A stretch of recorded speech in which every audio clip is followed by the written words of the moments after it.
Okay, so I'm seeing this talking point that really annoys me. It's coming from a lot of these financial gurus, real estate investment gurus, and boomers. Okay, and they're talking about how they're complaining about the interest rates, the mortgage rates for the housing going up, for real estate going up, and the big talking point that they're putting out there, which is disingenuous. This is what I'm hearing from a lot of financial gurus. Many of them, I'm sure, are heavily invested in the real estate market. They're saying, increasing higher interest rates is going to make housing more unaffordable because it's going to increase your monthly payment. Okay, so that's a disingenuous talking point, because if mortgage rates go up, okay, then your value of your houses will have to come down in order to make those houses more affordable. And the whole reason we're at this point where the majority of working people, especially young people in the United States, are priced out completely. They're completely priced out of property at this point. I mean, the young people are having to pay exorbitant rents right now. Many of them can barely afford rent, okay? And the reason we're in this situation is because after the financial crisis, okay, central planners, the Fed and other central planners at the behest of the politicians, okay, artificially pushed the mortgage rates down by buying mortgage-backed securities and all that for the Fed and in other ways. Okay, there's many things that they do to try and keep these mortgage rates down. All of that was to satisfy an electorate composed mostly of boomers who want to see their houses go up. Okay, they want to see their equity go up. They want to see their 401k go up. But this is very detrimental to the younger generations. And this is the thing, is these younger people, they have been so indoctrinated by the education system that they actually believe that these policies are good for them. And these policies are not good for them. Okay, borrowing money, printing money to pump up asset markets, that's going to be a detriment to younger people once these boomers ride off into the sunset. Right now, we're in a situation, as I said a minute ago, where millennials are completely priced out. Okay, only the richest millennials can afford housing right now, and they're paying exorbitant prices. Okay, now, if this was, due to natural market forces, I would say that's life. Wait until there's a downturn in the housing market. But it's not. It's because the Fed and the central planners, okay, pushed mortgage rates down, and that pumped up the housing prices artificially, much higher than they should be.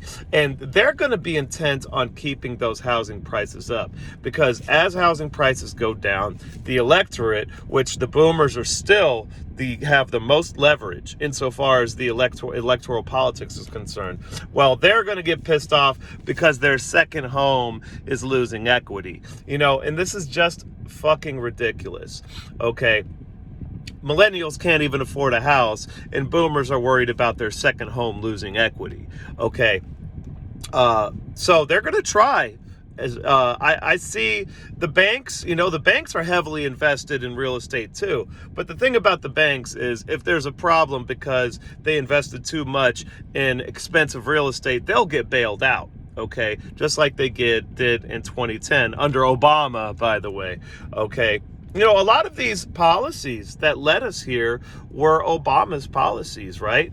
And if you look at Obama's economic policies, the primary sector that the Obama economic policies benefited were the richest people, the banks, okay, the asset managers, the the investors, okay, and the rest of the country was just left behind. So, but they, a lot of people want to make excuses for Obama because of his race or because of the letter after his name, the D, right? So, but young people need to understand that this agenda, okay, that this policy agenda is destroying their future, okay, and they need to get out okay, and vote third party, first of all, because neither party cares about their interests. Both of these parties care primarily about the interests of the boomers, okay? We need mortgage rates to go up, and we need them to go up considerably.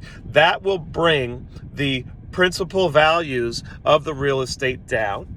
Okay. And regardless if the mortgage rates are up, if you have a 10% mortgage rate, but the house is only $150,000, okay, you're going to be better off, and your monthly payment's going to be much lower than if you buy a $450,000 or $500,000 house at, 5 or 4% interest. Okay. So this is nonsense. This is a disingenuous talking point. They're trying to convince people that the government needs to do something to bring mortgage rates back down. If you are a millennial or a zillennial like me, I'm right on the cusp of millennial and Gen X, and I hate Gen X, so I don't identify with fucking Gen X at all. They're a bunch of losers. They're boomer adjacent, okay, a lot of them. They act like boomers, and I don't have any respect for them as a we're talking, as a generation, not individually, right? Okay, we're not generalizing everybody individually. We're talking about the actions of the generation.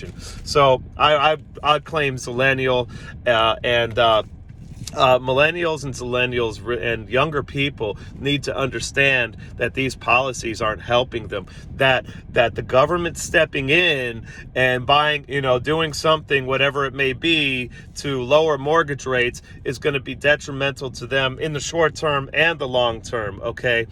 Millennials want to see the government get out of it, okay, and let mortgage rates behave naturally, okay, and then they're going to have an opportunity to buy property. And this is very important, okay. If you want to be financially secure, the only reason I'm not underwater right now is because in the last housing crash, okay, I was young, I was just turning 30 back then, a little over 30. I was actually 29, I believe. And I bought a house when it was dead low, okay? And that's the best way to do it. If somebody is upset because they bought a house 2 years ago or a year ago for way too much, okay, they're going to want mortgage rates to go down because they want their housing valuation, their equity. They want to keep their equity. Tough luck. You bought a house at the wrong time. I was telling everybody that I know within the last couple of years that unless you can get a really good deal, do not buy a house, okay? Okay. Now, the only issue we're going to have here is all of the leverage that these people have from the boomers, okay? Their agenda is to keep housing prices high. They don't care about you as a millennial. These people, okay, as a generation, the agenda seems to be take as much money as you can, okay, and leave as little as possible for the next generations. That seems to be their agenda. This is what I'm seeing, okay? But if you're younger, you want mortgage prices, you want the housing to go down, you want mortgage rates to go up, which they will if the government stops printing money and if all of the shenanigans and buying mortgage-backed securities and if all the other shenanigans stop. So that's Boiler Mechanic Economics episode 2. All right, peace out, young people.